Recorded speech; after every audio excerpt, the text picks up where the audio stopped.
What do I love about board games? Well, I love that while you're playing your game and your opponent's making their turn, you can be texting and surfing social media to see what all the other board gamers on the board game groups are doing.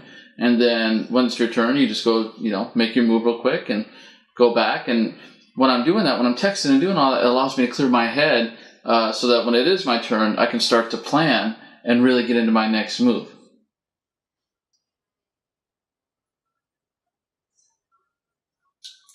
Oh, is it my turn?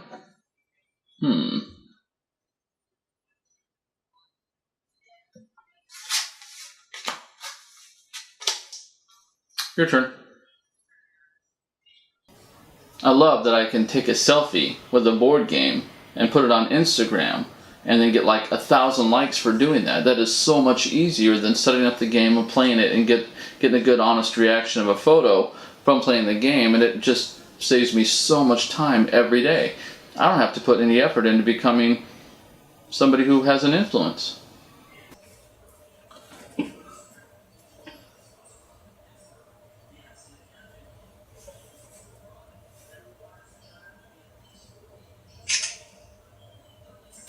That should give me 1,000 likes. I love that games come with miniatures now, because you can do so much more with them than just play the game, right? You can set them up and shoot them down with rubber bands. They've replaced all my green little army men.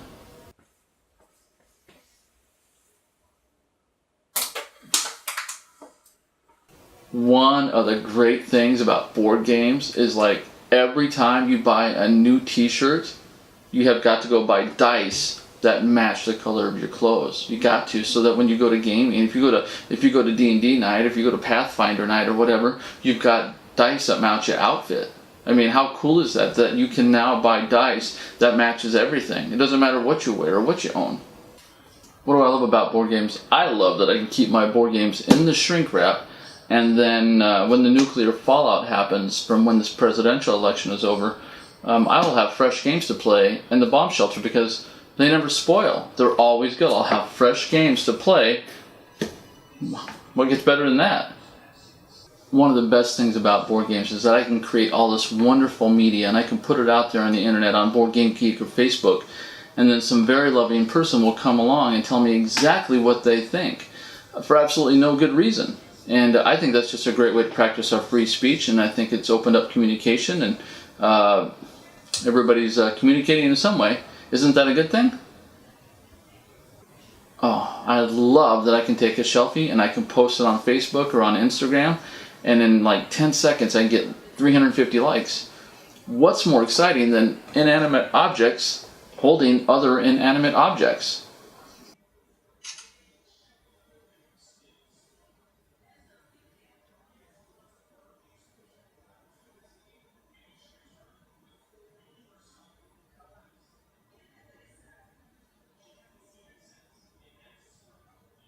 Yes! 350 likes! I love how our gaming community really support each other and we really get in touch with each other's feelings online. I can't tell you how many times I've been made to feel special by voicing a different opinion online.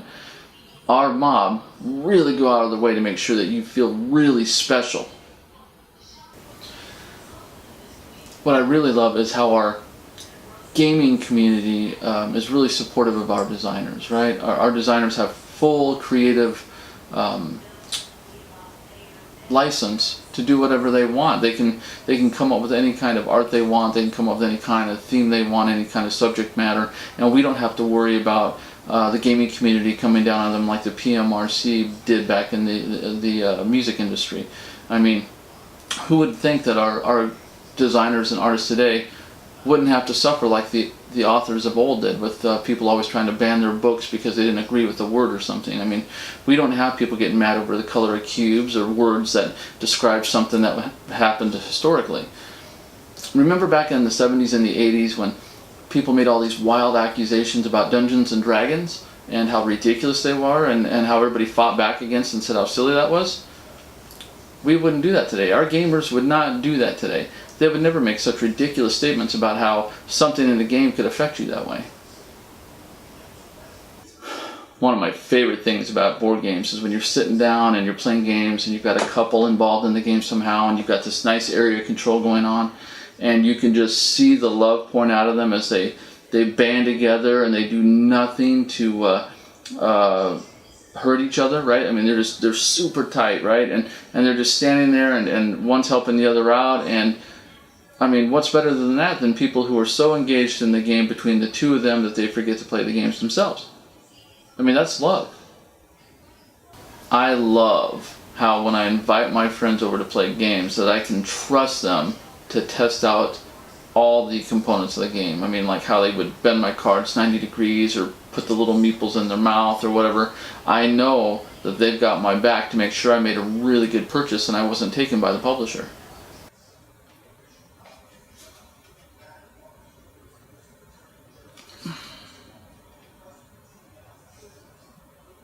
I really love when we get together to play games and we've got like a 60-minute game and we have so much to say to each other that we drag it out for like 3 hours. I mean, that's great bonding time and it brings us so much closer together. If you can turn 60 minutes into 3 hours, that's so much more value for the money, right? I love board games because it's like you only really get to know them a little bit. There's so many new games coming out all the time that you're always getting introduced to like a new lover, right? I mean, it's like you play the game once or twice and you put it on the shelf and it's sitting there staring at you like a jilted lover. It's keeping its mystery. It's kind of like enticing you to come back and play so you can get to know it a little better, right? But then you don't want to ignore the new games because you don't want to hurt their feelings, and so it's like playing the field. You're just constantly always tasting and sampling, but you're never really getting to know the real deal. You never really get into to work on the solution. It's such a great mystery. I really love how the board gaming community stands behind the publishers of games, and that they're always so uplifting, and no matter what's going on, they've got nothing but positive things to say, right? We don't really have a bunch of people who are negative in the industry. So like when things go wrong overseas and things are completely out of your control, they're not online saying mean, evil things. They're being really, really positive. They don't say things like, oh, that's just poor project management, or you guys just don't care about your customers. No, sir, they don't do that. No, they're very loving, they're very supportive, and they know that the publishers are doing everything they can, and that they want to get the customer the game as fast as they can. That's the kind of community we have.